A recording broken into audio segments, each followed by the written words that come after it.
Good morning बच्चों। करते हैं आज की क्लास स्टार्ट। और थर्ड कंपोनेंट हम पढ़ रहे थे ट्रेनिंग एंड डेवलपमेंट। एक बार ही आपको रिकॉल करा करके आज के आगे के टॉपिक्स शुरू करता हूँ। ट्रेनिंग और डेवलपमेंट दोनों में फर्क होता है। एज सच मैंने भी नोट्स में ये नहीं कवर किया कि भाई एक टेबल बना करके कि ट्रेनिंग क्या होती है, डेवलपमेंट क्या होती है ना। लेकिन एग्जाम में ऐसा क्वेश्चन आ सकता है और मतलब ज्यादा मार्क्स के लिए नहीं, शायद एक नंबर के लिए तो आ ही सकता है कि ट्रेनिंग और डेवलपमेंट में क्या फर्क होता है। लेकिन अगर दो तीन पॉइंटर्स अगर भी आते हैं, फिर भी आते हैं, अगर 3 नंबर के लिए भी अगर मैं एक बार के लिए मान के चलूं तो मुझे नहीं लगता कि आप नहीं लिख पाओगे। बता दे रहा हूं मैं भी, ठीक है ना। उन्हें अपने अकॉर्डिंग क्या कर लेना, आप हैंडल कर लेना। ट्रेनिंग हमारी जो जॉब हमको परफॉर्म करनी है उसके रिगार्डिंग हमारी स्किल्स को इम्प्रूव करती है। सबसे बेसिक डिफरेंस बता रहा हूँ दोनों के बीच में। ट्रेनिंग केवल और केवल किसके लिए दी जाती है, जो स्पेसिफिक जॉब हम क्या करने वाले हैं, परफॉर्म करने वाले हैं, उसमें जो हमारी स्किल्स है या उसको परफॉर्म करने के लिए जो स्किल्स चाहिए वो हमारे अंदर डेवलप हो जाए, इसके लिए ट्रेनिंग दी जाती है। जबकि एक इंसान की ओवरऑल ग्रोथ के लिए डेवलपमेंट किया जाता है। ट्रेनिंग का पर्पस होता है कि वो अपनी जॉब को एफिशिएंटली हैंडल कर पाए, जबकि डेवलपमेंट का जो ऑब्जेक्टिव होता है वो होता है कि वो ओवरऑल अगर इन फ्यूचर उसे जरूरत पड़े तो वो ऐसी जॉब्स को भी हैंडल कर पाए जो काफी चैलेंजिंग है और न्यू हो सकती है। ठीक है, यहाँ पे हम रेस्ट्रिक्टेड रहते हैं। जो स्टाफिंग है, स्टाफिंग का स्कोप रेस्ट्रिक्टेड होता है, जबकि इसका स्कोप क्या होता है, वाइडर होता है। किसका, डेवलपमेंट का। और फिर आप चौथे डिफरेंस में लिख सकते हो कि staffing is the part of development. Staffing is the staffing is the part of development. Training is the part of development. ठीक है ना। और इधर लिखोगे डेवलपमेंट इंक्लूड्स ट्रेनिंग ऑल्सो। इसमें क्या भी आता है, ट्रेनिंग भी आता है। ऑल्सो भी लिख देना तो पता पड़ेगा कि अच्छा इसमें और भी सारी चीजें होती है लेकिन ये भी होता है। यस और नो, ऐसे 3-4 पॉइंटर लिख सकते हो आप। तो ये ट्रेनिंग एंड डेवलपमेंट हो जाता है बच्चों हमारा। ट्रेनिंग और डेवलपमेंट कराने के फायदे होते हैं, और फायदे केवल जिसको ट्रेनिंग मिल रही है उसको ही नहीं होगा। फायदा केवल जिसको ट्रेनिंग मिल रही है उसको ही नहीं होगा, फायदा किसको भी होगा, ऑर्गेनाइजेशन को भी होगा। तो सबसे पहले ये देख लेते हैं कि ऑर्गेनाइजेशन को फायदा क्या होगा। देख तो हम चुके हैं, आज उसे एक बार रिकॉल करा देता हूँ। इंपोर्टेंस और बेनिफिट्स टू द ऑर्गेनाइजेशन। किसके बेनिफिट, ट्रेनिंग एंड डेवलपमेंट के बेनिफिट। किसको मिलेंगे बेनिफिट, और आंसर क्या है इसका, फ्यूचर बूस्ट होगा तो रेवेन्यू सिस्टमेटिकली फास्ट इंक्रीज होगा। One more time, future boost होगा तो रेवेन्यू सिस्टमेटिकली फास्ट इंक्रीज होगा। Future future future.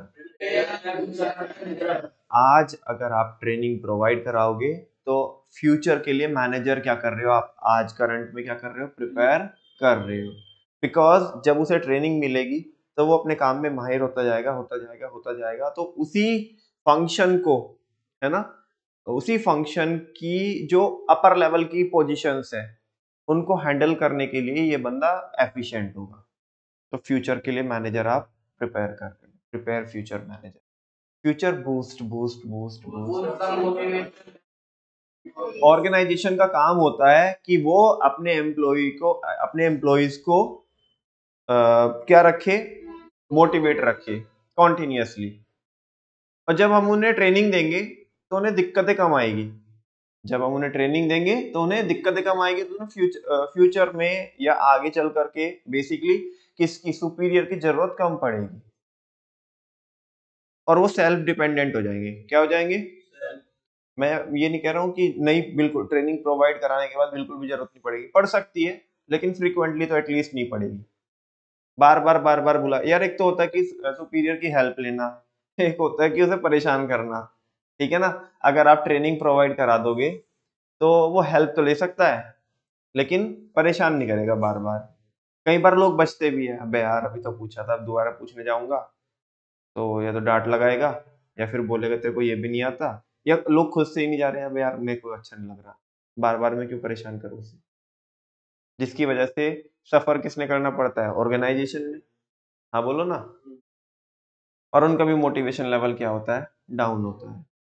ठीक है, तो ये बोल रहा है कि ऑर्गेनाइजेशन को फायदा इसलिए मिलेगा बिकॉज एम्प्लॉयज का जो मोटिवेशन लेवल है वो बूस्ट अप रहेगा। क्या रहेगा, बूस्ट अप रहेगा। फ्यूचर बूस्ट होगा तो revenue revenue revenue, greater revenue. जब हम ट्रेनिंग प्रोवाइड कराएंगे तो वो अच्छे से परफॉर्म करेंगे और जो ऑर्गेनाइजेशन है उनका जो रेवेन्यू है, उनके जो कलेक्शन है, उनकी जो सेल्स है वो ज्यादा होगी। फ्यूचर बूस्ट होगा तो revenue systematically, systematic learning. Training में जब हम एक इंसान ऐसा कंसीडर करो एक सिचुएशन, एक इंसान जब विदाउट ट्रेनिंग किए परफॉर्म करता है तो वो अनसिस्टमेटिक वे में क्या कर सकता है, काम कर सकता है। कर सकता है क्या, करेगा ही अनसिस्टमेटिक वे में, बिकॉज हमने उसे ट्रेनिंग ही नहीं दी। वो जैसे उसको ठीक लगेगा वो वैसा करेगा ना, जितनी उसकी नॉलेज जितनी उसकी समझ है वो उसके हिसाब से काम करेगा।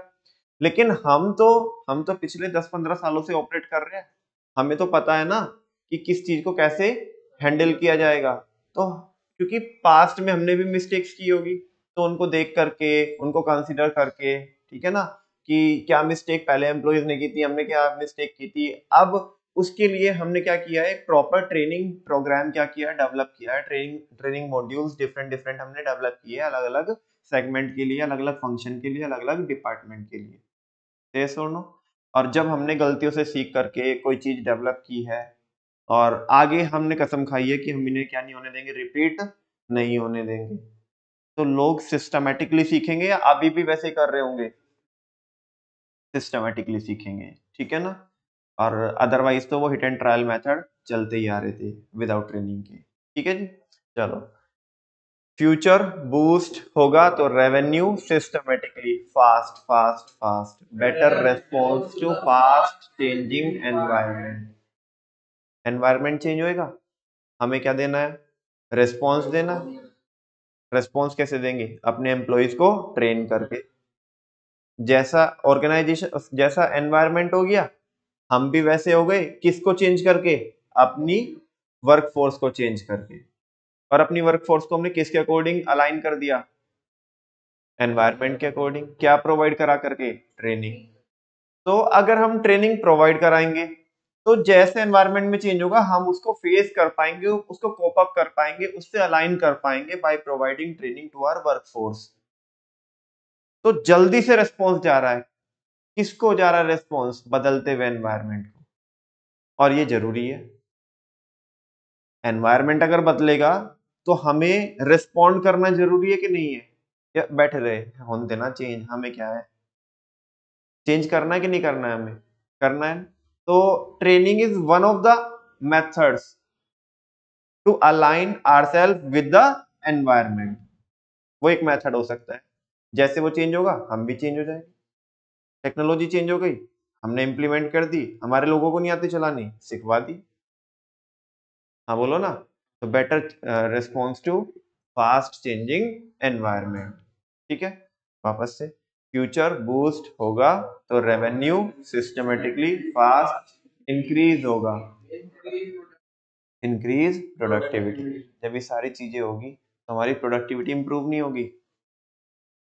लोग पहले पहले एक घंटे में लोग पहले एक घंटे में कम ही प्रोडक्शन कर पाते थे या कम ही काम कर पाते थे। कैसे कर पाते थे कम काम, बिकॉज उनको आता नहीं था, गलती गलती करते थे, पूछते किसी से थे नहीं, बार बार कोई आता भी नहीं था, कभी कभी ये खुद ही बचते थे पूछने से। तो एक घंटे में आउटपुट जो निकल पाता था 25-30 मिनट का निकल पाता था। अभी हमने उन्हें ट्रेन कर दिया, एक घंटे में 1 घंटे का आउटपुट लेके आते हैं। इनफैक्ट एफिशिएंसी क्या हो चुकी है, ज्यादा हो चुकी है। ठीक है ना। ये तो प्रोडक्टिविटी की बात कर रहा हूं मैं। अगर इसका इम्पैक्ट प्रोडक्शन के ऊपर देखोगे, प्रोडक्टिविटी में प्रोडक्शन में फर्क होता है ना, बोलो। प्रोडक्टिविटी में प्रोडक्शन में फर्क होता है ना। प्रोडक्टिविटी क्या होती है, और प्रोडक्शन, प्रोडक्शन एक्चुअल में नंबर्स होते हैं। क्या होते हैं, जो प्रोडक्टिविटी का आउटकम होता है। प्रोडक्टिविटी का आउटकम क्या होता है, प्रोडक्शन। ठीक है ना। प्रोडक्शन देखेंगे हम कि भाई पहले 50 यूनिट बना रहे थे, अभी 60 बना रहे हैं, 70 बना रहे हैं, 40 बना रहे हैं, वैसा वो जो आउटकम है, वो जो यूनिट्स बन के आ रही है, उन्हें प्रोडक्शन बोल रहे हैं।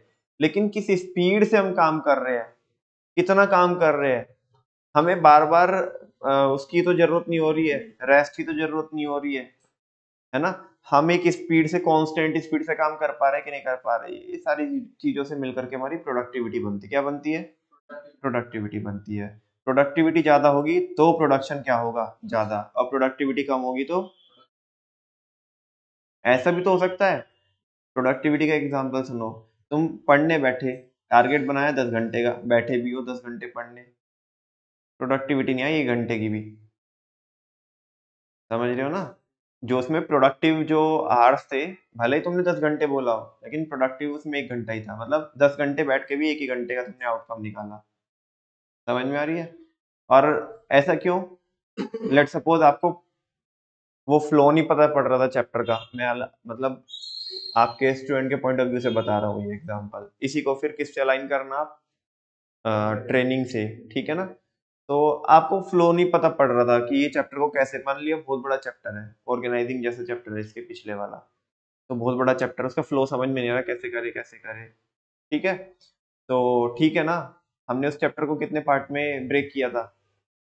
3 पार्ट में क्या किया था? ब्रेक किया था। एक बेसिक वाला था, दूसरे वाले में क्या था, जहाँ पे हमने स्ट्रक्चर के बारे में पढ़ा और ऑर्गेनाइजेशन फॉर्मल इनफॉर्मल के बारे में पढ़ा, और एक लास्ट में हमने डिसेंट्रलाइजेशन और डेलीगेशन वगैरह इस तरह के टॉपिक्स पढ़े। ठीक है ना। तो उनको देखा कि हाँ भाई ये टॉपिक, इसमें 5 टॉपिक ये है, और फिर आगे ये है ओवरऑल, मतलब आगे दूसरे फेज में कुछ टॉपिक है, 4 टॉपिक भी होगी लगभग लगभग, उनके मेरिट डिमेरिट हो गए। फिर लास्ट में सेंट्रलाइजेशन और डिसेंट्रलाइजेशन और डेलीगेशन, डेलीगेशन और डिसेंट्रलाइजेशन की इम्पोर्टेंस, इस तरह से टॉपिक्स हो गए। लगभग लगभग 14-15 टॉपिक्स होते हैं हमारे। एक फेज में से करेंगे, दूसरे फेज में से करेंगे, तीसरे फेज में से करेंगे। पहले फेज में ये टॉपिक है, दूसरे में, तीसरे में हल्का फ्लो सा मिल गया। क्या मिल गया? मान लिया आपको बता दिया गया, यहाँ पे रिवीजन करा दिया मैंने, तो अब आपके लिए संभाल पाना इजी हो जा रहा है। पहले तुम बैठे भी थे लेकिन फिर भी कुछ नहीं हो रहा था। अभी जितना चाहे भले कम भी बैठे हो, लेकिन प्रोडक्टिविटी क्या आ रही है? ज्यादा। एक जितने घंटे बैठे हो उतने घंटे की प्रोडक्टिविटी आ रही है। आउटकम में चैप्टर क्या हो गया? खत्म हो गया। ठीक है। तो लास्ट बोल रहे हैं इंक्रीज प्रोडक्टिविटी। जब हम ट्रेनिंग प्रोवाइड करा देते हैं तो प्रोडक्टिविटी क्या हो जाती है? इंप्रूव हो जाती है। मैं समझा नहीं रहा हूँ आज? आज तो वापस से एक और आपको उसके अंदर का एक व्यू दे रहा हूँ कि हाँ भाई ये चीजें ऐसे ऐसे चल रही है। पढ़ा तो कल चुका था मैं। यहाँ पे बहुत लिमिटेड लिखा है कंटेंट बच्चों। अब क्या है कि ठीक है, तुम्हारे बिजनेस स्टडीज के लेवल से ये ही हेडिंग्स जो है ना, ठीक है, एक एक डेढ़ डेढ़ लाइन में खत्म कर दी, किसी किसी में एक लाइन भी पूरी नहीं है।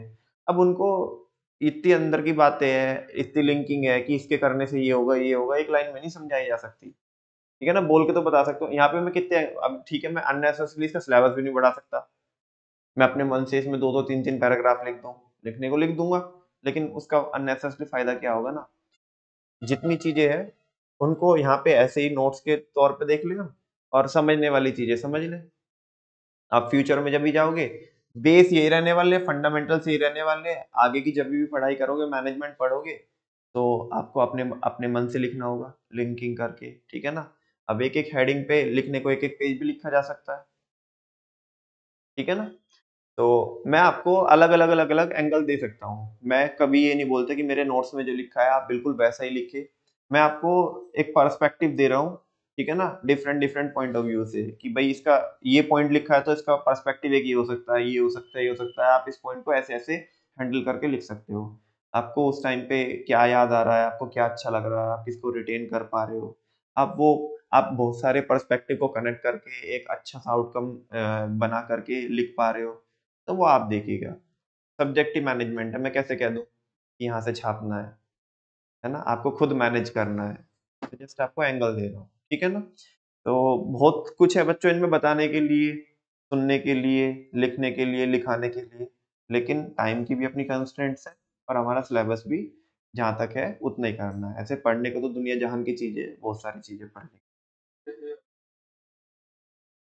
हाँ। हाँ।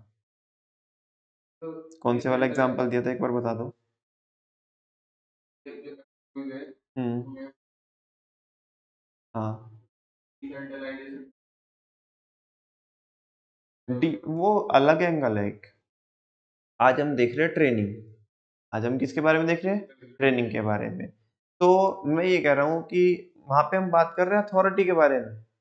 दोनों चीजों में फर्क आ रहा है। डिसेंट्रलाइजेशन जो तुम बोल रहे हो, डिसेंट्रलाइजेशन में क्या है, एक इंसान को बार बार पूछना पड़ रहा है जस्ट बिकॉज, इसलिए नहीं कि उसको काम नहीं आता, काम तो आता है लेकिन पावर नहीं है। जब मैं पावर के एंगल से देखूंगा इसी चीज को, तो कॉन्सेप्ट निकल के आएंगे सेंट्रलाइजेशन के और डिसेंट्रलाइजेशन के। जब मैं ये देखूंगा कि इस इंसान को करना आता है या नहीं आता है, तो बात निकल करके आएगी कि ट्रेनिंग हो रखी है या नहीं हो रखी है। समझ में आ रही है बात? आज वो इसलिए नहीं कतरा रहा उससे पूछते हुए कि उसके पास पावर नहीं है, आज इसलिए कतरा रहा है वो सामने वाले से पूछने से, बिकॉज उसको आता नहीं है, और बार बार वो पूछेगा तो ऐसा लगेगा कि मेरी ढोक लगी है कि ढक्कन है क्या, अगला भी परेशान होगा। That's why. तो आज इसका मोटिवेशन इसलिए बूस्ट हो रहा है, पावर तो है इसके पास, करना ही नहीं आता, पावर होने के बावजूद भी नहीं कर पा रहा है। ठीक है ना? उधर तो चलो अपने आप को संभाल लेगा, पावर नहीं होगी तो संभाल लेगा, हाँ ठीक है मैं नहीं कर पाया बिकॉज मेरे पास क्या नहीं थी। इधर तो इधर मोटिवेशन इतना डाउनफॉल में जाएगा ना, उठ उठ भी नहीं पाएगा। हाँ, क्या ही उखाड़ लिया मैंने, पावर भी थी मेरे पास, फिर भी कुछ नहीं कर पाया। और यहाँ पे बात किसकी भी आ जाती है, वो थोड़ा वो सेल्फ की भी बात आ जाती है कि भाई मेरे पे नहीं हो पा रहा। वहां तो ये रहता है कि डिसेंट्रलाइजेशन अगर नहीं किया आपने, जब मेरे को मिली नहीं पावर मैं क्या कर सकता हूँ। यहाँ पे तो ये रहेगा भाई यार मेरे पे नहीं हो पा रहा, मेरे में ही कमी है। ठीक है ना? तो वैसा ये हो गया टॉपिक बच्चों। आगे चल सकते हैं आज। इम्पोर्टेंस और benefits to the employees. Employees को क्या बेनिफिट्स होंगे? पहला, करियर ग्रोथ। एक बात बताओ, आज तुम्हारे को जिस भी फील्ड में तुम ऑपरेट कर रहे हो, उस फील्ड की तुम्हें एक नॉलेज है, एक लेवल की नॉलेज है, और तुम्हें उसकी ट्रेनिंग प्रोवाइड करा दी जाए। मान ले तुम्हें एक्स चीजें पता थी, कितनी चीजें पता थी अपने फील्ड के बारे में, और जब तुम्हें ट्रेनिंग प्रोवाइड कराई जाएगी तो कुछ तो एक्स प्लस होगा, नहीं होगा? हाँ बोलो। एक फंक्शन होता है, एक फंक्शन को परफॉर्म करने के लिए एक इंसान की जरूरत तो होती नहीं है। उस फंक्शन में भी अलग अलग जॉब पोजीशंस होती है लेवल वाइज, कि भाई इतनी एक्टिविटीज अगर आपको इतनी नॉलेज है तो मतलब ये जॉब को परफॉर्म करने के लिए इतनी सफिशिएंट नॉलेज है, जो आज आपके पास एक्स नॉलेज है उतनी सफिशिएंट है। लेकिन अगर आपको उसी फंक्शन में अपर लेवल पे जाना है और उसकी और चीजें परफॉर्म करनी है, हाई एंड चीजें परफॉर्म करनी है, तो आपको कुछ तो एक्स प्लस होना चाहिए। क्या होना चाहिए? आज हम वो ट्रेनिंग प्रोवाइड करा करके आपका जो हिडन टैलेंट है ना, वो क्या कर रहे हैं, या ओवरऑल डेवलपमेंट की हेल्थ से हम क्या कर रहे हैं, आपका वो क्या कर रहे हैं, रिवील कर रहे हैं। क्या कर रहे हैं? रिवील कर रहे हैं, आपको रूबरू करा रहे हैं उससे, है ना? आपकी स्किल्स में, आपकी नॉलेज में आज कुछ तो ऐड ऑन हो रहा है, कुछ तो वो एक्स प्लस हो रहा है। और जब वो एक्स प्लस होगा तो बेटा आपके करियर की ग्रोथ नहीं होगी क्या? आज आप इस पोजीशन के लायक हो, अभी ऊपर पढ़ के आए हम कि फ्यूचर मैनेजर तैयार हो रहे हैं। ऑर्गेनाइजेशन का फायदा, तुम्हारा भी तो फायदा है, मैनेजर तो तुम ही हो। उन्हें ये फायदा है कि उन्हें बाहर से हायरिंग नहीं करनी पड़ेगी, उनके अंदर से लोग आ रहे हैं। लेकिन आ कौन रहे हैं? आ तो तुम ही रहे हो ना। उनका केवल उनका फायदा नहीं है, तुम्हारा भी फायदा है। आज तुम अगर इस पोजीशन पे प्लेस हो, ठीक है ना, तो नेक्स्ट लेवल पे जाओगे आप, तो सिंपल सी बात है, हम पढ़ के आए, प्रमोशन के केस में आपको ड्यूटी भी ज्यादा मिलेगी, पावर भी ज्यादा होगी, पे भी ज्यादा होगा, प्रेस्टीज भी ज्यादा होगी। हाँ बोलो ना, आपको बाकी अदर फैसिलिटीज मिलेगी। बोलो ना। तो बोल रहे करियर की ग्रोथ होती है, क्या होती है? छोड़ दो ना, ये नहीं दे रहे प्रमोशन, कोई और कंपनी में अच्छी पोजीशन मिलेगी आपको। लेकिन अगर आज आज कोई ट्रेनिंग नहीं हो रही है आपकी, जहां से शुरू किया था आपने, बस अपने कंफर्ट जोन में हो, कुछ सीखना ही नहीं चाहते हो, कोई आपको सिखाना ही नहीं चाहता है, ठीक है ना, जिस कंपनी में थे वहां पे ट्रेनिंग नाम की कोई, पता ही नहीं लोगों को क्या होती है ट्रेनिंग। बस जैसे तुम्हारे को आता है, जो आता है कर लो, कुछ नया। कभी आपका एनवायरनमेंट चेंजेबल था लेकिन आपका ऑर्गेनाइजेशन इतना वाहियात था, उसने कभी एनवायरनमेंट को इज्जत नहीं आया, जैसा चल रहा है चलने दे। ज्यादा कह रहे कि ये तो ठीक है, तो चलते रहेगा, जितना कमा रहे हैं, कम कमा रहे हैं, ज्यादा कमा रहे हैं, कोई फर्क नहीं पड़ रहा। ऐसी कंपनी के साथ आपकी ग्रोथ हो सकती है? उन्हें अपनी ग्रोथ से मतलब नहीं है। जब उन्हें अपनी ग्रोथ से मतलब नहीं तो तुम्हारी ग्रोथ तो क्या ही कराएंगे। ठीक है, लेकिन आप एक ऐसी कंपनी के अंदर हो कि जहाँ पे वो अपनी भी ग्रोथ इंश्योर कर रहे हैं। अपनी ग्रोथ कैसे होगी? एनवायरनमेंट को रेस्पॉन्स करके। और अपनी ग्रोथ करने के लिए किसकी ग्रोथ करनी पड़ेगी? एम्प्लॉयज की ग्रोथ करनी पड़ेगी। तो उनका तो फायदा है, तुम्हारा भी फायदा है, करियर ग्रोथ। देखो, training helps employees to advance in their career. Training employee की हेल्प करता है कि वो अपने करियर में अपने करियर में कुछ एड ऑन कर सके, वो एडवांस हो सके लोग, ठीक है ना। As it provide new improved and advance knowledge and skills, क्योंकि ट्रेनिंग की हेल्प से आप आपके लोगों को नए तरीके सिखा सकते हो, इम्प्रूव्ड जिनसे एफिशिएंसी ज्यादा हो वैसे तरीके सिखा सकते हो, और एडवांस नॉलेज दे सकते हो, और स्किल्स सिखा सकते हो। ठीक है, तो आप लायक बन जाओगे किसके? बोलो ना, किसके लायक बन जाओगे आप? अपर पोजीशंस को हैंडल करने के लिए। अपर पोजीशन को हैंडल करने के लिए लायक होगे तो करियर में ग्रोथ होगी। नेक्स्ट है इंक्रीज्ड अर्निंग। बोल ही दिया, वो तो उसी उसी से आ जाता है। करियर ग्रोथ होगी तो भाई पैसा भी तो ज्यादा कमाने मिलेगा। छोड़ दो, जान दो। हमारे ऑर्गेनाइजेशन में हम ना अ, वो लगा के चलते हैं, डिफरेंशियल पीस वेज सिस्टम। पढ़ा है आपने फर्स्ट चैप्टर में? सेकंड में? सेकंड में हमने प्रिंसिपल्स में पढ़ा है, फिर सुनो। किसमें? ट्रेनिंग में? टेक्निक्स में? किसमें? टेक्निक्स पेयोल ने दी है। पेयोल ने दी है कि टेलर ने दी है? मुझे कुछ नहीं हुआ, तुम्हें कुछ कुछ हो रहा है। मैं तो इंटेंशनली कर रहा हूँ, लेकिन तुम्हें बहुत कुछ हो रहा है अंदर से। तुम दिखा जरूर ऐसा रहे हो सामने से चेहरा, लेकिन अंदर कह रहे हाँ हमें पता है कि धीरे चीजें एकदम से रिकॉल नहीं हो रही, बाद में बोलने के बाद रिकॉल हो रही है। किसने दी वो टेक्निक? 17 टेक्निक दी है। देखो 5 दी है। 5 दी है। 5 प्रिंसिपल्स है। हाँ, टेलर की तो बात कर रहा हूँ।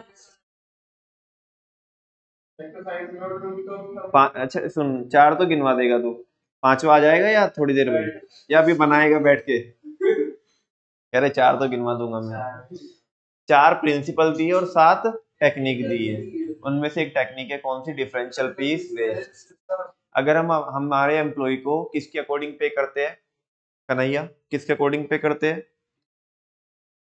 मतलब कि प्रोडक्टिविटी के अकॉर्डिंग, कि कौन कितना ज्यादा प्रोडक्शन करता है, प्रोडक्टिविटी का जो आउटकम आता है प्रोडक्शन, कौन कितना ज्यादा प्रोडक्शन करता है, हमारे टारगेट को मैच कर पा रहा है या नहीं कर पा रहा है। मैच कर पा रहा है, उसके ऊपर जा रहा है तो हायर रेट से पे करेंगे, नहीं कर पा रहा है तो लोअर रेट से पे करेंगे। एक एम्प्लॉय हमेशा हमारे टारगेट को मैच नहीं कर पाता था, कम बनाता था टारगेट से, तो पैसे भी कम मिल रहे थे। एक तो दो वजह से कम मिल रहे थे पैसे। एक तो प्रोडक्शन जितना कम कर रहा था उसका पैसा नहीं मिल रहा था। दूसरा, सारी की सारी यूनिट जो बनाई थी वो भी किस में कन्वर्ट हो जा रही थी? कम रेट में। हाँ बोलो ना। मान लिया 100 यूनिट का टारगेट था हमारा, 99 बना था हमेशा। कितनी बना था? 100 बना देता तो 100वीं यूनिट का पैसा मिलता। और हम देते 500 रुपए एक यूनिट बनाने की, लेकिन क्योंकि टारगेट नहीं पूरा कर पा रहा है तो हम दे रहे 400। एक यूनिट से दूर, मतलब एक यूनिट की दूरी पे है। समझा क्या? तो अगर 99 यूनिट्स बना रहा है तो 400 के भाव में मिलेंगे सारी यूनिट के पैसे, और अगर 100 या 100 से ज्यादा बना रहा है तो 500 के भाव में पैसा मिलेगा। हाँ बोलो ना। इसने अपने पूरे गट्स लगा लिए, 100 यूनिट क्या नहीं कर पा रहा है, उसको प्रोड्यूस नहीं कर पा रहा, हमने से ट्रेनिंग प्रोवाइड कराई। बात वो एक यूनिट की नहीं है, बात ये है कि पूरी की पूरी जो आपकी यूनिट है 100 यूनिट, वो किस में कन्वर्ट हो जाएगी? 500 में। बात समझ में आ रहा है ना? हाँ बोलो ना। 10,000 रुपए का फर्क तो वैसे ही आ जाएगा। एक यूनिट है, एक यूनिट तो बनाने के लिए कितने मिलेंगे? 500 मिलेंगे। फर्क 10,000 का कैसे आ जा रहा है? अभी वो पुरानी भी तो किस में कन्वर्ट हो गई? 500 में कन्वर्ट हो गई, 400 के बजाय। हाँ बोलो ना। तो देख लो ना, अगर हमने से ट्रेनिंग प्रोवाइड कराई और वो ऑब्जेक्टिव पूरे कर पा रहा है, हम डिफरेंशियल पीस वेज सिस्टम के अकॉर्डिंग पे कर रहे थे, तो उसकी अर्निंग ज्यादा नहीं हो जाएगी? और नॉर्मली अगर आप देखोगे, एक इंसान जितना टैलेंटेड होगा उसको मार्केट में उतना ही पे मिलेगा। देखो, ईमानदारी की बात यह है, इंसान अपनी औकात के हिसाब से कमाता है। किसके हिसाब से कमाता है? और औकात कैसे बढ़ाई जा सकती है? औकात किसकी हेल्प से बढ़ाई जा सकती है? ट्रेनिंग की हेल्प से, चीजें सीख करके। तो वही बोल रहे हैं बस यहाँ पे। Training helps to improve the performance and productivity of worker. जो ट्रेनिंग होती है वो वर्कर्स की प्रोडक्टिविटी और परफॉर्मेंस को इम्प्रूव करती है, which help them to earn more, जो उन्हें ज्यादा कमाने में हेल्प करती है। आगे चले। हाँ जी। एक तो टाइम बेस्ड और एक परफॉर्मेंस बेस्ड। देखो, टाइम बेस्ड में तो बिल्कुल जैसे कि आपने बोल ही दिया, बिल्कुल स्पेसिफिक। वहां पे हम किसको ही लेके चलेंगे? टाइम को लेके चलेंगे, डेडलाइन को लेके चलेंगे कि ये डेडलाइन है और आपको इस डेडलाइन के अंदर करोगे तो आपको तभी इंसेंटिव मिलेगा, अदरवाइज कोई इंसेंटिव नहीं मिलेगा। यानी कि यहाँ पे किसकी बात की जा रही है? इफेक्टिवनेस की बात की जा रही है। किसकी बात की जा रही है? परफॉर्मेंस एक वाइडर होती है, वाइडर टर्म होती है। परफॉर्मेंस सेल्स की टर्म्स में हो सकती है कि भाई तुम हमारी अगर सेल्स को इम्प्रूव कराओगे तो तुम्हें इतना इंसेंटिव मिलेगा, इतना बोनस मिलेगा, इतने बाकी चीजें मिलेगी, सैलरी बढ़ के मिलेगी। ये शेयर प्राइस की टर्म्स में भी हो सकता है कि अगर हमारे एम्प्लॉयज अच्छे से परफॉर्म करेंगे और जिसकी वजह से उसका इम्पैक्ट हमारे मार्केट प्राइस पे पड़ा, market price of shares, MPS पे। हाँ बोलो ना। तो ये भी तो एक परफॉर्मेंस है कि भाई परफॉर्मेंस अच्छी आ रही है नहीं आ रही। परफॉर्मेंस में बहुत सारे पैरामीटर्स हो सकते हैं परफॉर्मेंस के, लेकिन टाइम, जैसे कि आपने बोल दिया, टाइम में डेडलाइन है, क्या है वहां पे? इफेक्टिवनेस की बात हो रही है कि टाइम बाउंड अगर आपने काम किया तो क्या, तो आपको इंसेंटिव मिलेगा, अदरवाइज नहीं मिलेगा। लेकिन परफॉर्मेंस में बहुत सारे पैरामीटर्स होते हैं, सेल हो सकती है, कैश फ्लो हो सकते हैं, ठीक है ना, आपका प्रॉफिट हो सकता है, आपका शेयर का प्राइस हो सकता है, एमपीएस, आपकी ईपीएस हो सकती है, अर्निंग पर शेयर, ठीक है ना। तो बहुत सारी चीजें, जब हम पार्ट बी पढ़ेंगे तो वहां पे भी एक बहुत सारी चीजें कवर करेंगे। कौन से वाला? वो हाँ, वो परफॉर्मेंस की तो बात कर रहे हैं। जो डिफरेंशियल पीसवे सिस्टम है वो परफॉर्मेंस बेस्ड ही है। क्या है? बेसिकली यहाँ पे देखो क्या होता है, ट्रेनिंग का जो मकसद होता है, ट्रेनिंग का मकसद है परफॉर्मेंस को इम्प्रूव करना। किसको इम्प्रूव करना? लेकिन साथ में वो जो टाइम रहता है ना, टाइम टाइम भी उस चीज को करने का क्या हो जाता है? कम हो जाता है जब हम ट्रेनिंग देते हैं। बात समझ में आ रही है ना? कुछ ट्रेनिंग तो स्पेसिफिकली ऐसी हो सकती है कि जहाँ पे टाइम बाउंड ट्रेनिंग दी जाती है, मतलब टाइम को लेकर के ट्रेनिंग दी जाती है कि आपको ये चीज का टाइम क्या करना है? कम करना है, ठीक है ना। अगर आज 1 घंटे में कर पा रहे हो तो 50 मिनट में कर पाओ, 45 में कर पाओ, वगैरह वगैरह, ठीक है ना। और या आपका ट्रेनिंग इसलिए दी जा रही है, कोई बात नहीं, टाइम तो ये है, इसमें कर दो, इससे ऊपर नहीं जाना चाहिए टाइम, इस टाइम के अंदर अंदर कर दो, बस परफॉर्मेंस इंप्रूव होनी चाहिए। मतलब आप कंट्रीब्यूट कर पा रहे हो हमारी सेल्स में, एमपीएस को इम्प्रूव करने में, ईपीएस को इम्प्रूव करने में, वगैरह वगैरह, ठीक है। नेक्स्ट है बच्चों, पॉइंट रिपीट हो गया वापस से, हाई मोटिवेशन। ऊपर तो क्या बोला था? ऊपर बोल रहा boost motivation level of employee, उसी को 2 शब्दों में बोल दिया इसने, हाई मोटिवेशन। ऊपर चाहे तो ऊपर भी लिख सकते हो आप हाई मोटिवेशन, वो लेकिन मैंने वो बस एमटी के अकॉर्डिंग वैसे ही एडजस्ट किया, कोई बात नहीं है। The trained employees have greater job satisfaction as they know their jobs. जो ट्रेंड वर्कर होता है ना, जो ट्रेंड एम्प्लॉय होता है, उसको काम करके सेटिस्फेक्शन रहता है, जॉब सेटिस्फेक्शन रहता है। और अगर कोई चैलेंजिंग जॉब भी आएगी, कुछ ऐसा भी होगा ना जो अनएक्सपेक्टेड होगा, जो आज तक हमने परफॉर्म ही नहीं किया, उसको भी देख लेंगे, अरे हाँ कर लेंगे, हो जाएगा, हमें पता है कि कैसे कैसे एडजस्ट करना है, ठीक है ना। किया नहीं है कभी? तुम देखो ना, एक लेट सपोज आप आपके घर पे किसी प्लम्बर को लेके आते हो, किसी इलेक्ट्रिशियन को लेके आते हो, किसी को भी लेके आते हो, वो बंदा ट्रेंड है और तुम उसे बताओ कि काम ऐसे ऐसे होना है, वो हाँ हाँ हो जाएगा, ऐसे ऐसे हो जाएगा, वो तुम्हें 4 और व्यू देगा कि हाँ ये ऐसे हो जाएगा, ऐसे हो जाएगा।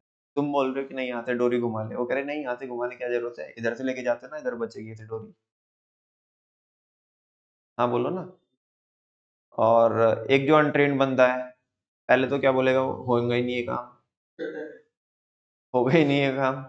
फिर तुम उसे बताओगे, तुम्हें समझाना पड़ेगा उसे कि ऐसे ऐसे कर, ऐसे ऐसे कर। उसमें भी बस उतना ही दिमाग लगाएगा जितना तुमने बताया। अगर वो काम हो गया तो ठीक है, लेकिन नहीं हुआ, तुम ही कह रहे थे जी देख लो, मैं तो तुम्हारे अकॉर्डिंग ही कर रहा हूँ। मैं पहले ही मना नहीं कर रहा था, होने का नहीं है काम। मैं पहले ही मना नहीं कर रहा था, होगा नहीं है काम। ठीक है। अच्छा, जब हो गया और मालिक के कहने से, मतलब ऐसे ऐसे कर, तो फिर मालिक उसे बोलेगा कह नहीं रहा था देख ऐसे ऐसे कर, अपना दिमाग तो लगा ही नहीं रहा था। अगर ये चीज उसकी, अगर हर बार वो बोलता है, हर बार क्योंकि उसको काम करना नहीं आता, तो हर बार चीजों को क्या बोलता है, ना बोलता है। क्या बोलता है? ना बोलता है, बिकॉज उसको करना नहीं आता काम। फिर मालिक उसे करा करा के, समझा समझा के बताता है कि भाई देख ऐसे कर, ऐसे कर, ऐसे कर, और वो काम हो जाता है। फिर बड़ा awkward सा नहीं लगेगा उसे? फिर मालिक बोलेगा तो हो गया, तो मना कर रहा था, अब मिस्त्री तू है मैं हूँ? पता तुझे होना चाहिए था, बता मैं रहा हूँ। चलो, अब इसने आज एक चीज सीख ली। अब दूसरी साइड पे गया, मान लिया ये, वहां पे उसने बोला जी ये काम हो रहा है, कहने लगे होगा ही नहीं है तो, होगा ही नहीं है तो। ठीक है ना? अब वो कह रहा है चल मैं बता दो कैसे कैसे होगा, और वो काम हो गया। फिर तो कह रहा था होने का नहीं है। मतलब इसको क्या है कि अब एक टाइम ऐसा आएगा, अगर इस कॉन्टिन्यूसली इसके साथ पीछे की चीजें तो सीखते जा रहा है, एक टाइम ऐसा होगा, ये बोलेगा कि भाई मेरे को तो कुछ काम आता ही नहीं, मेरे को तो बता ही कौन रहा है, अगला बता रहा है बार बार। हाँ बोलो ना। तो मोटिवेशन किस में चला जाएगा? डाउनफॉल में चला जाएगा। छोड़ यार, ये होगा नहीं, ये तेरे बस की बात नहीं है।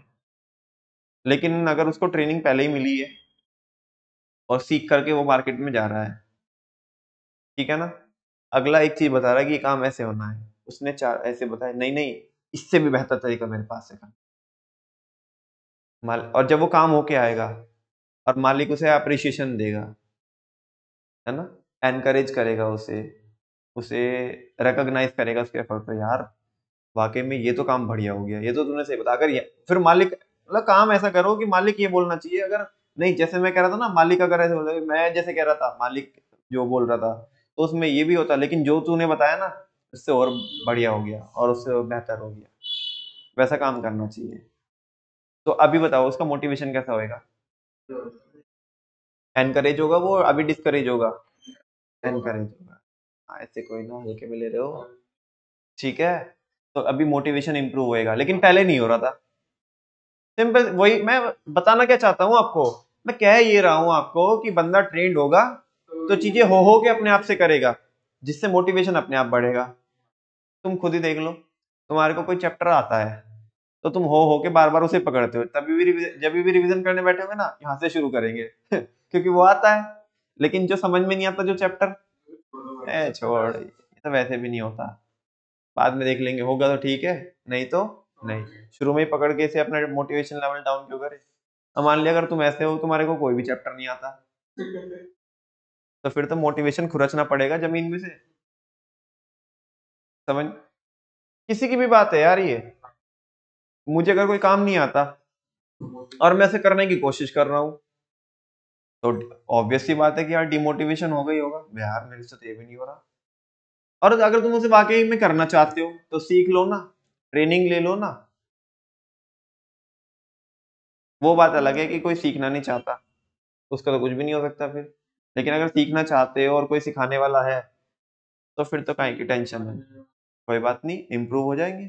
तो मोटिवेशन लेवल की बात कर रहे हैं, कह रहे हैं कि ट्रेनिंग मोटिवेशन लेवल को इम्प्रूव करती है। The trained employees have greater job satisfaction as they know their jobs, क्योंकि वो जानते हैं कि उन्हें क्या परफॉर्म करना है, कैसे करना है, कैसे हैंडल करना है चीजों को, है ना, नई चीजें आ जाएंगी तो उन्हें कैसे मैनेज करके चलेंगे, सारी चीजें उन्हें पता रहती है, बिकॉज वो ट्रेन है। It helps to increase the motivation level of employees, इससे सामने वाले का मोटिवेशन, सामने वाला कौन, मतलब सामने वाला कौन, एम्प्लॉय।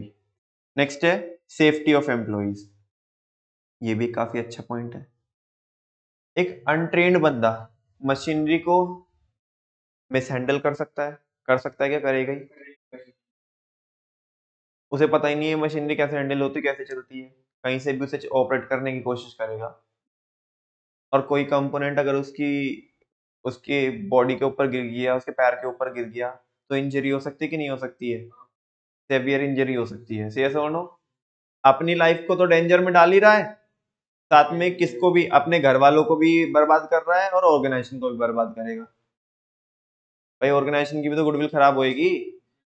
किसी बंदे ने, अनट्रेन्ड बंदे ने मशीनरी को मिसहैंडल करके अपने चोट लगवा ली, और एक दो बार ऐसे हो गया तो मार्केट में न्यूज फैल जाएगी भाई उस कंपनी में नहीं जाने का। वहां पे तो हादसा होता है एम्प्लॉइज के साथ, उनके साथ हादसा नहीं और हमारे साथ भी हो रहा है। हमारे साथ क्यों, हमारी मशीनरी भी खराब हो, चल ठीक है मशीनरी कोई बात नहीं, वो तो फिर आ जाएगी। बंदा भी तो यार जा रहा है ना, उसकी लाइफ डेंजर में जा रही है। उसको कुछ हो गया, उसके घर वाले हमारा जीना आराम कर देंगे। कॉम्पनसेशन दो जी, है ना, 5 करोड़ का कॉम्पनसेशन ठोक दिया, अब बताओ कर लो क्या कीजिएगा। तो सबको नुकसान है, ठीक है ना, उसको भी नुकसान है, हमारे को भी नुकसान है, फैमिली को भी नुकसान है। खैर हम यहाँ पे केवल किसके एंगल से देख रहे हैं, एम्प्लॉइज के एंगल से देख रहे हैं, बिकॉज ट्रेनिंग के फायदे हम किसके एंगल से देख रहे हैं, एम्प्लॉइज। तो कह रहे हैं सेफ्टी ऑफ एम्प्लॉइज, एम्प्लॉइज की सेफ्टी भी है। जब हम उन्हें ट्रेनिंग प्रोवाइड करा देंगे तो उन्हें पता पड़ जाएगा कि मशीनरी को कैसे हैंडल करना है। अब मान लिया कोई केमिकल फैक्ट्री है, अब उन्हें, हमने उन्हें ट्रेनिंग नहीं दी, उठाई फिर रहे केमिकल, कोई अपने सर पे डाल रहा है, कोई कहीं डाल रहा है, कोई कह रहा है अभी तो बाल थे कहाँ चले गए, ठीक है ना, कोई कुछ कर रहा है, कोई, तो भाई बताना पड़ेगा ना। अब मान लिया उसने कोई, कोई एक केमिकल की रिएक्शन किसी ऐसे से करा दी कि उसमें लेट सपोज कोई रिएक्शन होकर के कुछ दिक्कत होती, मान लिया उसने, मेरे को ज्यादा नहीं पता लेकिन ऐसा एग्जांपल कुछ तो मेरे माइंड में आ रहा है कि दो गैसेस आपस में रिएक्ट कर गई तो वो लाफिंग गैस तो होती है ना कोई सी, है ना, तो उसने वो रिलीज कर दी वहां पे, ठीक है सारे हंसे जा रहे हैं, कुछ भी हो सकता है। समझ में आ रही है आपको बात। तो कह रहे हैं कि एम्प्लॉयज की सेफ्टी है। The train workers are more efficient, जो ट्रेन वर्कर्स होते हैं वो काफी एफिशिएंट होते हैं टू हैंडल मशीन्स, किसको हैंडल करने के लिए, मशीन्स को हैंडल करने के लिए, and material which reduces the chances of accident, जो किसके चांस कम कर देंगे, एक्सीडेंट के चांस कम कर देंगे। एक्सीडेंट के काम, एक्सीडेंट के चांस कम हो जाएंगे और एक्सीलेंस के चांस, समझ में आ रही है।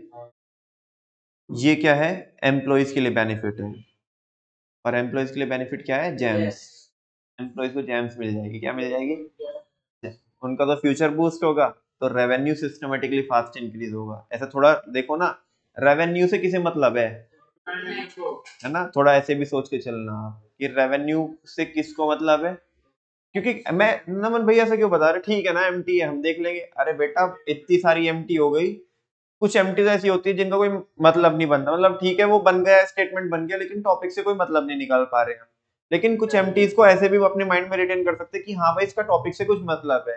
बिकॉज ऐसा ना हो कि एमटी को बनाने, उसको वापस से याद करने के लिए एमटी को फिर और एमटी बनानी पड़े, ठीक है ना, इतनी सारी एमटी हो तो वो हो जाएगा ना। अब ऐसे बोले बच्चे की वो बना दो, एक्सटर्नल की भी एमटी बना दो, अबे इतनी एमटी मत बनाओ, थोड़ा अलग अलग ढंग से लोग चीजों को क्या करो, रिटेन करने की कोशिश। किसी को रैप की हेल्प से, किसी को सॉन्ग की हेल्प से, किसी को फ्लो की हेल्प से, किसी को शादी की प्रोसेस की हेल्प से, किसी को एमटी की हेल्प से, कोई रिलेट कर लो, तो अलग अलग तरीके अपनाओगे तो तुम्हें भी अलग अलग एंगल मिलेंगे, ठीक है ना।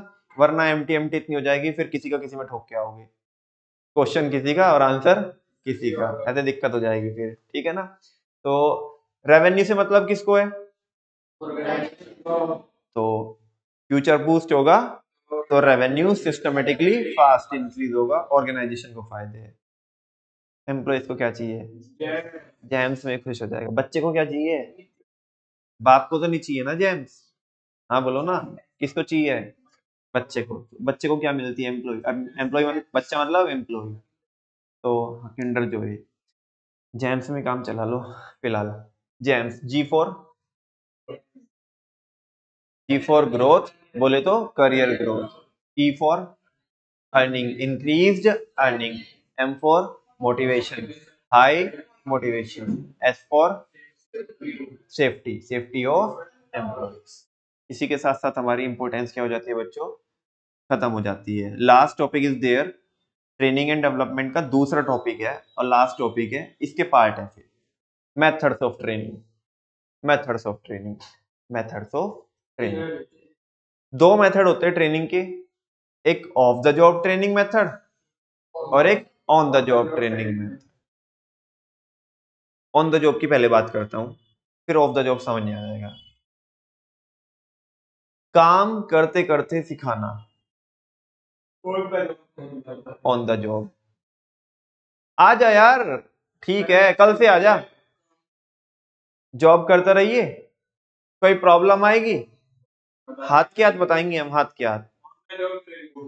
ये ऑन द जॉब है, क्या है? ऑन द जॉब ट्रेनिंग है। इंग्लिश में कैसे बोलते हैं? Learning while doing. जब काम कर रहा होगा ना तभी सिखाएंगे। एक कह रहा है कि बंदा मेरे को टैली चलानी आती है, ठीक है ना, लेकिन इतनी नहीं आती, बहुत पहले सीखी थी, क्या अभी मेरे को तुम सिखा दो फिर मैं बाद में आ जाऊंगा? ए चल, इतना खाली नहीं है हम। आ तू आ, कल से आ हमारे पास। ये हमारे क्लाइंट के असाइनमेंट्स हैं, उनकी बुक्स ऑफ अकाउंट्स हमारे पास आते हैं। सीधा मैं एक क्लाइंट के तेरे को क्या हैंड ओवर कर दूंगा, books of accounts hand over कर दूंगा, और तू तुझे सिस्टम पे बैठ, आज बैठ ना सिस्टम पे बैठ, अभी इधर बैठ सिस्टम पे सामने से, मैं बता रहा हूँ, खोल टैली, खोल ऐसे इधर, पासवर्ड टैली वोल्ट पासवर्ड मांग रहा है, वो भर पहले, पासवर्ड ये है, नोट कर, आगे से याद रखना, ठीक है ना।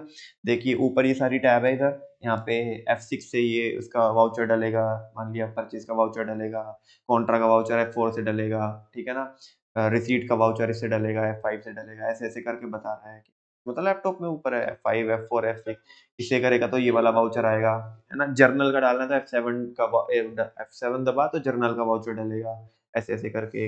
रिसीव करना तो ये वगैरह। अच्छा लेजर खोलना है तो पहले देख डिस्प्ले में जा, फिर अकाउंटिंग में जा, फिर लेजर में जा, फिर नाम सर्च कर बंदे का, ऐसे ऐसे करके हम बता, ऐसे ऐसे जाना। फिर ठीक है वो कर रहा है, हम अपना काम कर रहे हैं, वो कह रहा है अरे सर वो यार ये हो नहीं रहा, वो प्रॉब्लम आ रही है। अच्छा क्या हो रहा है? इसको ऐसे करना, देख इधर जा, ये ऑप्शन मिलेगा तेरे को। ये क्या चल रहा है? On the job training. Job भी कर रहा है, हाथ के हाथ सीख भी रहा है। लेकिन तुम्हारी अभी क्या चल रही है? तुम्हारी अभी क्या चल रही है? ये जो अभी क्या चल रही है, ये ऑफ द जॉब ट्रेनिंग है। क्या है? तुम मेरे यहाँ पे जॉब कर रहे हो, सीखने के लिए आ रहे हो जस्ट, बोलो ना। और सीख कर तुम बोलोगे ट्रेनिंग, अभी बताता हूँ, ठीक है ना। पहले ये जो ट्रेनिंग चल, इसको क्लासरूम सेशंस बोलते हैं। क्या बोलते हैं? पहले ये सीबीएसई के सिलेबस में हुआ करती थी, जहाँ पे हम बच्चों को पढ़ाते थे। क्लासरूम सेशंस भी एक ऑफ द जॉब ट्रेनिंग का एक हिस्सा होता है, पार्ट होती है, एक टाइप होता है। लेकिन पता नहीं फिर सीबीएसई ने क्यों हटा दिया थे अपने सिलेबस में। ऑफ द जॉब में उन्होंने लिमिटेड रखा है, खैर बाद में बात करते हैं। ऑफ द जॉब का मतलब है लर्निंग बिफोर डूइंग। क्या होता है? लर्निंग बिफोर, पहले सीखो बाद में जाके परफॉर्म करना, ठीक है ना। तुमने बोला कि मेरे को टैली नहीं आती चलानी, तुमने बोला मेरे को टैली नहीं आती चलानी, सर मैं कल से आ जाऊं क्या? मतलब कल से जॉब पे आ जाऊं क्या? अबे तू भाई आता है, तेरा क्या चार डालेंगे क्या हम, जब तेरे को आते हैं? अच्छा उसे तो बोल दिया तुमने, अबे उसे आती थी, वो बहुत टाइम से टच में नहीं था, हमने उसे हल्का हल्का बताएंगे तो उसे समझ में आ जाएगा। तू तो ढक्कन है, तुझे मैं बोलूंगा कि क्या F5 दबा के ये होएगा, F5 या F7 से जर्नल का वाउचर डले। अब तो बोला जर्नल का वाउचर क्या होता है, जर्नल में कॉन्ट्रा में क्या फर्क होता है, रिसीट्स और पेमेंट्स के वाउचर में क्या फर्क होता है? तेरे को तो वैसे भी पीसीएम थी तेरे पास, तुझे तो पता ही नहीं है क्या होता है अकाउंटिंग। थोड़ा बहुत किसी को, किसी ने पढ़ी हो अकाउंटिंग 11th में 12th में, जर्नल एंट्री कैसे डलती है एक बार को, फिर उसे भी देखें हम कि ऑन द जॉब करा सकते हैं। तेरी तो भाई पहले ऑफ द, तू पहले टैली सीख गया, क्या सीख किया, उसके बाद 3 महीने बाद बात करना, समझा क्या? ये वाली कौन सी ट्रेनिंग है? जिसके बाद ऑफ द जॉब, पहले सीख किया बाद में परफॉर्म करेंगे। समझ में आ रही है? Of the job, learning before doing, learning before doing. Army की बात करते हैं, किसकी बात करते हैं? आर्मी में ऑफ द जॉब ट्रेनिंग होती है, क्या होती है? ऑन द जॉब में वो कह रहा अरे सर मेरे पीछे भाग लिया बम लेके भाग रहा, क्या करूं? ठीक है, वो कह रहे साले तू खुद तो मरेगा, मेरे को भी मरवाएगा। ऐसे कोई ना उधर से वॉर चल रहा है, चलाते को सिखाते, वो देख यहाँ पे लगा निशाना, पता पड़ा उतने में दोनों को ढेर कर दिया सामने वाले ने। वहां पे ऑन द जॉब नहीं होती, क्या नहीं होती? ऑन द जॉब में तो बेसिकली क्या होता है, अब तो बस मरने मारने की बात होगी, या तो मरेगा या तो मारेगा। लेकिन तुमने देखा होगा कि जब भी कोई वॉर पे जाना हो, कोई मूवी वगैरह में देखा हो, तो एक डमी मॉडल बनाते हैं। क्या बनाते हैं?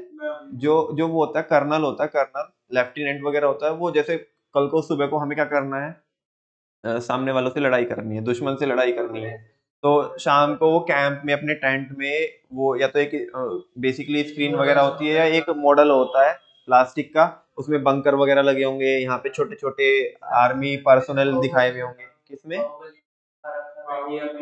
अब हम हाँ हाँ बिल्कुल, या तुमने ऐसा हो रहता है कि जैसे शिवाजी द बोस में तुम देखा होगा कि ऐसे ऐसे टाउनशिप होगी वगैरह, वो दिखाता है ना, सारे लोग को दिखाता है यहाँ पे हॉस्पिटल होगा, यहाँ पे स्कूल होगा, यहाँ पे रोड वैसे होगी, तो वो पूरा वैसा एक डमी मॉडल होता है, क्या होता है उस पर बताया जाता है कि देखो टीम ए टीम ए यहाँ पे रहेगी और वो टीम बी को सिग्नल देगी, टीम बी का ये बंदा वो ऐसा अगर ऐसा करेंगे तो इधर से एक बंदा निकल करके आएगा यहाँ पे, वो डमी मॉडल पे सिखा रहा है बंदा, जो लेफ्टिनेंट है जो कर्नल है, वो डमी मॉडल पे बता रहा है सारा ट्रेनिंग, मतलब जो कल होने वाला है ना उसको आज क्या कर रहे हैं, विजुअलाइज कर रहे हैं। ये ऑन द जॉब चल रही है कि ऑफ द जॉब चल रही है?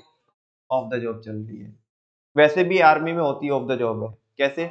आपको उधर साइट मतलब बेसिकली फील्ड में भेजने से पहले पहले होती है ना, दौड़ कराते हैं, मेडिकल वगैरह वो तो होते ही है, और भी बहुत सारी, जैसे मान लिया एनएसजी कमांडो है, पैरा कमांडो है, तो उनकी बहुत तगड़ी ट्रेनिंग होती है ना, बहुत जबरदस्त ट्रेनिंग होती है। एसपीजी वालों की एक और होते हैं, मेरे को नाम अभी स्किप हो रहा माइंड से, एक कमांडो और होते हैं वो बड़े खतरनाक होते हैं, वो मतलब एक एक कमांडो 50-50 के बराबर है। ब्लैक कमांडो भी एक और होते हैं, मेरे को नाम नहीं आ रहा है, para commando, black commando, I think शायद इनमें से ही है। ठीक है, तो ऑफ द जॉब और ऑन द जॉब में आपको बेसिकली डिफरेंस समझ में आ रहा है? हाँ, जरूरी नहीं है। आईटीआई करके कोर्स होता है, उसमें थोड़ा जो सेमी स्किल्ड वगैरह होता है ना, जो सेमी स्किल्ड होते हैं उनके लिए भी जैसे ये होते हैं ना, अभी इसमें आएगा, जैसे ये जो तू बोल रहा है ना, इसे अप्रेंटिसशिप बोलते हैं, एक टाइप होता है किसका, अभी बताऊंगा। ऑन द जॉब भी हो सकती है और ऐसे जरूरी नहीं है मतलब फिक्स नहीं बोल सकते, ऑन द जॉब भी हो सकती है और ऑफ द जॉब भी हो सकती है। फिलहाल एक बार बस ये देख लो, आज इसके टाइप तो नहीं पढ़ा रहा, कल की बच्चों हमारी लास्ट क्लास होगी इस चैप्टर में, कैसे रहेगा मैं बता दे रहा हूँ आपको। इकोनॉमिक्स तो हम आज ही वाइंड अप कर देंगे और कल इसकी 2 घंटे की क्लास होगी लगभग, हाँ आधे घंटे में तो लगभग लगभग एक चैप्टर पूरा हो जाएगा, आदमी तो 45 मिनट्स में तो हो ही जाना है, बाकी बचे हुए टाइम में इसका हाथ के हाथ रिवीजन, कल की लास्ट क्लास। ठीक है ना, कुछ कहना है? नहीं? चलो देखते हैं, यहाँ पे फिलहाल ये देख लो ऑन द जॉब ट्रेनिंग के अंदर क्या लिखा हुआ है, इसके टाइप्स वगैरह कल वाइंड अप करा दूंगा। On the job training methods, on the job training methods refer to the methods, ये वो मेथड्स होते हैं in which training is provided at the job और वर्क प्लेस, यहाँ पे सिखाया कभी जाएगा जब वो बंदा जॉब परफॉर्म कर रहा होगा, क्या परफॉर्म कर रहा होगा, ये वर्क प्लेस पे ही जहाँ पे काम करेगा वहीं पे सिखाएंगे, ऑन द स्पॉट। ठीक है ना, while the employees is actually working, जब वो एक्चुअल में काम कर रहे होंगे, काम करते करते सिखाएंगे। This method involves learning while, सीखेगा भी तभी जब, अब जैसे तुम्हारे पापा है, तुम्हारे पापा कभी तुम्हें ऑफ द जॉब ट्रेनिंग देते होंगे, ऐसे नहीं कि घर पे बैठ के, उन्हें अपने लिए टाइम नहीं है, तुम्हें बैठा के देख कल को कस्टमर आएगा ऐसे करना, फिर तू यहाँ पे ऐसे करेगा, शटर ऐसे उठाइयो, ट्रे ऐसे निकालियो, ठीक है ना, तू थान ऐसे खोलियो, ठीक है ना, वो ऐसे बोले तो ऐसे ऐसे पहन पहन के दिखाइयो ना, बेटा घर पे नहीं बताते, ऑन द स्पॉट उधर ही।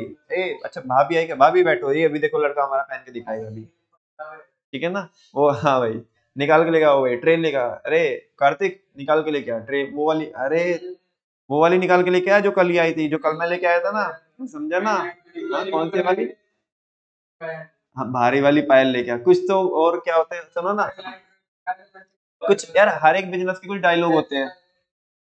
हाँ वो फैंसी वाला डिब्बा ऊपर रखा है, अरे नहीं नहीं वो उसके पीछे रखा है, हाँ दूसरे वाला जो मैंने उसके पीछे रखा था, वो ऑन द जॉब चल रहा है, ऑन द जॉब चल रहा है सब कुछ, भाभी भी देख रही है उधर, हाँ अच्छा भैया बच्चे की ट्रेनिंग चल रही है, हाँ बड़ा हो गया ना, क्या है ना, होता ना, अब तो बच्चे की ट्रेनिंग चल रही है जी, आगे इसने संभालना है जी, और फिर पापा बोलता है जी बस अब तो ये संभाल ले ये, हाथ तो पैरों में दर्द रहने लगा जी, हाथ तो पैरों में वो वो अपना वो अपना दुख दर्द शुरू कर दिया उन्होंने। बस अब तो ऐसे रहे, कमर में बहुत दर्द रहे जी सुबह से लेकर शाम तक, ठीक है ना।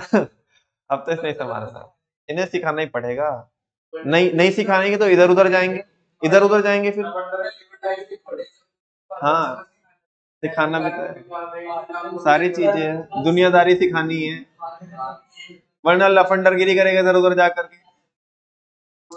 साथ में इसके जो साथ वाले वो पटाखे पटकाएंगे, फिर उनके साथ जाएगा। इधर कम से कम इधर हमारे पास तो बैठा हमारी आंखों के सामने, जस्ट इंडियन बाप, ठीक है ना, विद द कस्टमर। चलो, तो कह रहा है कि दिस मेथड में क्या होता है, अच्छा दिस मेथड में क्या होता है, learning while doing. For example, अभी वो मत देखो, ये तुम्हें समझ में नहीं आएगा, मैं कल कराऊंगा ये। Some on the job training method, ये भी छोड़ो, ऑफ द जॉब में आओ। ऑफ द जॉब के बस टैक्स देख लो। ऑफ द जॉब ट्रेनिंग, ए वर्मा जी इधर देखो, सुनो ना। Off the job training methods refer to the method in which training is provided to the employees from, sorry, employees away from his job.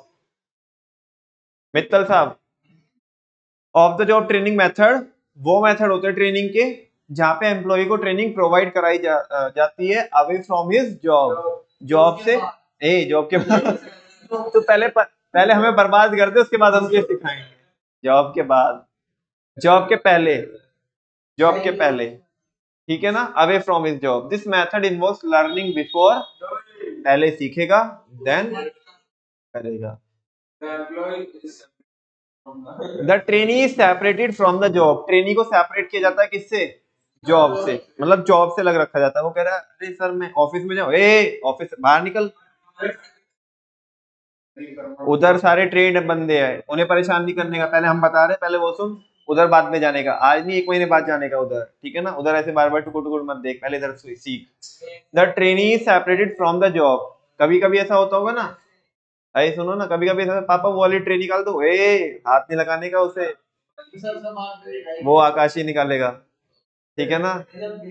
और अरे गजब बेइज्जती नहीं, उसका ट्रेन नहीं है भाई, वो तो रेस्पॉन्सिबिलिटी चाहिए, वो वाली ट्रेन निकालने के लिए माइंडसेट अलग चाहिए, और चार और नजर रखनी पड़ेगी, सारी सेंसेस एक साथ में काम करनी चाहिए। वो अभी नादान है, तो भी वो ट्रेन निकालेगा तो उधर कुछ भी हो सकता है, सामने से हादसा हो सकता है, ठीक है ना। द ट्रेन इज सेपरेट, पहले उसके लिए, अच्छा फिर तुम जाके अभी सुनो ना, अभी आगे सुनो, अभी बात पूरी नहीं हुई। फिर तुम घर पे जाके पूछोगे, अरे पापा तुमने आज यार, वो कैसे कह रहा है कि देखो, मेरा दोस्त भी कह रहा था कि घोर बेइज्जती, घनघोर बेइज्जती कर दी वो भी भाभी के सामने, ठीक है ना। अरे बेटा यार, तू तो ऐसे कर रहा है, ऐसे कोई, तू हमारा बच्चा नहीं है क्या। अच्छा,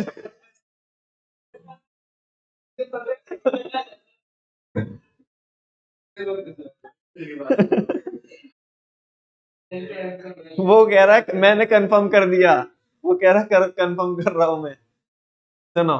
तो कह रहे नहीं नहीं यार, तू भी तो हमारे बच्चा, तुझे भी चाहिए बेटा, ऐसे नहीं एकदम से नहीं, वो देखो आकाश भैया को पता है, तेरे को अभी तो नादान है, ठीक है ना।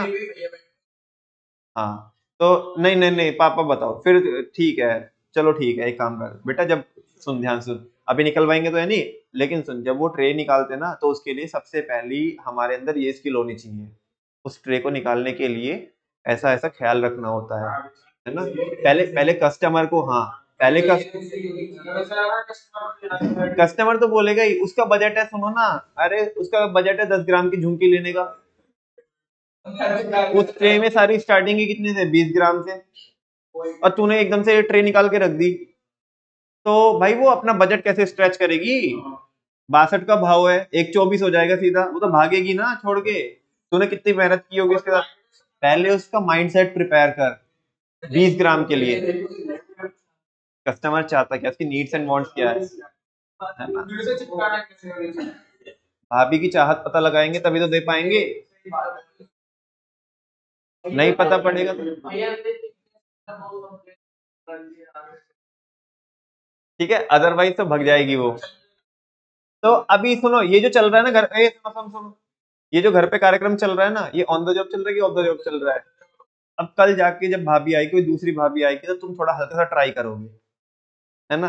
फिर तुम्हारे को, तुमने ठीक है वो माइंड मैपिंग करके कस्टमर की वो ट्रे निकाली, अच्छा, तुम कह रहे हो कि लाओ भाभी अभी अपना हाथ दिखाओ, अभी इधर में दिखाता हूँ, ऐसे पहना के दिखाता हूँ। ए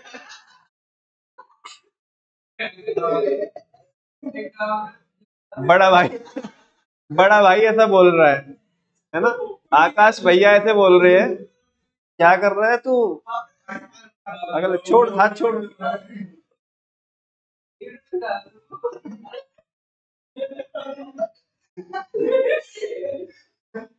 तुम्हें फिर लगा, तुम्हें आज लगा कि नहीं नहीं भैया ने कुछ उनका अपना मकसद होगा, तो इसलिए मुझे पापा को जाके बोल रहे हो घर पे, अरे सुनो ना, तुम पूरी कहानी का मजा लो ना, तुम पता नहीं अपने ही माहौल बना रहे हो। तो पापा पापा को जाके बोला, अरे पापा बताओ, आज वो हमने वो भाभी को पहनाने लग रहे थे, भैया ने मना कर दिया, पता नहीं, ये नहीं समझ में क्यों मना किया। नालायक शक करता है, चुप। तुझे कल केवल क्या बताया था, ट्रे निकालना बताया था ना? उसके लिए कुछ अलग सेट चाहिए। तू ऐसे तो हमारा धंधा भी बंद करवाएगा।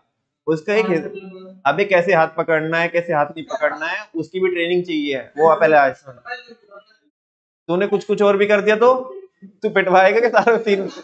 उधर तेरे बाबा जी बैठ रहे थे, बेटा जब नंबर आएगा ना तो कोई नहीं छूटेगा, ऐसे नहीं। हाँ ठीक है, अभी पापा बता रहे हैं, ठीक है, कि कैसे कैसे हाथ पकड़ते हैं, कैसे कंगन पहनाने हैं, है ना?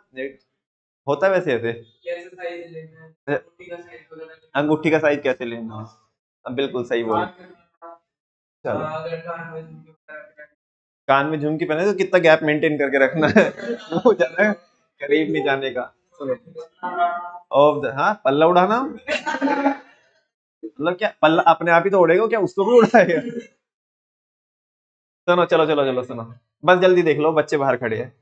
Of the job training method refer to the method in which training is provided to the employee away from his job. Job से दूरी पहले उसको प्रोवाइड कराई जाती है। It involves learning before doing. इसमें क्या होता है, लर्निंग यानी कि सीखना, वो भी करने से पहले। The trainee is separated from the job, उसको जॉब से अलग रखा जाता है। And his attention is sorry, हाँ सही तो बोल, and his attention is focused on learning, और उसका पूरा पूरा ध्यान किस पे होता है? अभी ऑन द जॉब देंगे तो उसका ध्यान सीखने में कम, कहीं और पे ज्यादा होगा।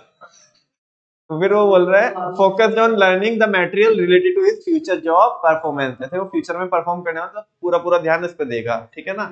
अदरवाइज अगर ऑन द जॉब में अगर ये काम करेंगे तो उसका ध्यान भटक सकता है, ठीक है ना, डिस्ट्रैक्ट हो सकता है। थैंक यू वेरी मच, आज के लिए इतना ही करेंगे, बाकी कल।